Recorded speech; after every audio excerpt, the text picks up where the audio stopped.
প্রচার প্রচারণায় জমজমাট রাজশাহী বিশ্ববিদ্যালয় ক্যাম্পাস। ছাত্রদল সমর্থিত ঐক্যবদ্ধ নতুন প্রজন্ম প্যানেল ও ছাত্র শিবির সমর্থিত সম্মিলিত শিক্ষার্থী জোটের বাইরেও ভোটের লড়াইয়ে জোটবদ্ধ একাধিক প্যানেল।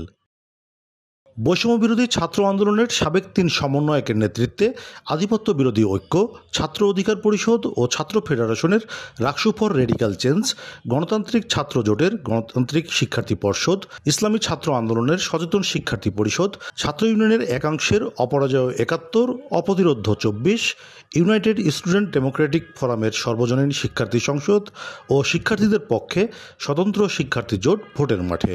ভিত্তিক সংগঠনগুলো তাণ্ডব, তো এটা যেন আর কায়েম না হয়। রাকসুর গঠনতন্ত্র সংশোধন সহ রাকসুকে নিয়মিত করা, ছাত্র শিক্ষক সম্পর্ক জোরদার করা, নারী এবং পুরুষ শিক্ষার্থীদের অধিকারের ভারসাম্য আনা সহ বিশ্ববিদ্যালয়ের আবাসিকতা, খাদ্য সমস্যা সহ বেশ কিছু সমস্যা এবং এর সমাধানের ভাবেই আমরা আর কি আমার ইশতেহার। আমাদের বিশ্ববিদ্যালয়ের একটা বৃহত্তর প্রবলেম আছে, যেটাকে আমরা মাদার্স অফ অল প্রবলেমস বলতেছি, যে আমাদের বিশ্ববিদ্যালয়ে এখন আবাসিকতা নেই।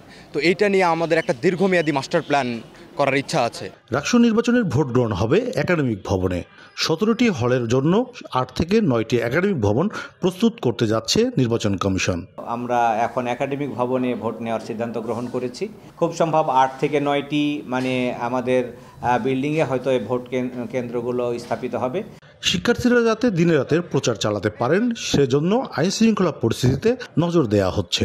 আমরা ইতোমধ্যে পুলিশ প্রশাসন সহ সিভিল প্রশাসন সবার সাথে আমরা মিটিং করেছি এবং তারাও আমাদেরকে যথার্থভাবে সহায়তা করার জন্য প্রতিশ্রুতি দিয়েছেন। 25 সেপ্টেম্বর রাকসুর ভোট গ্রহণ, ভোট গণনায় বিশৃঙ্খলা এড়াতে পদক্ষেপ নেওয়া হয়েছে বলেও জানিয়েছে কমিশন। কাজী শাহেদ, দেশ টিভি, রাজশাহী।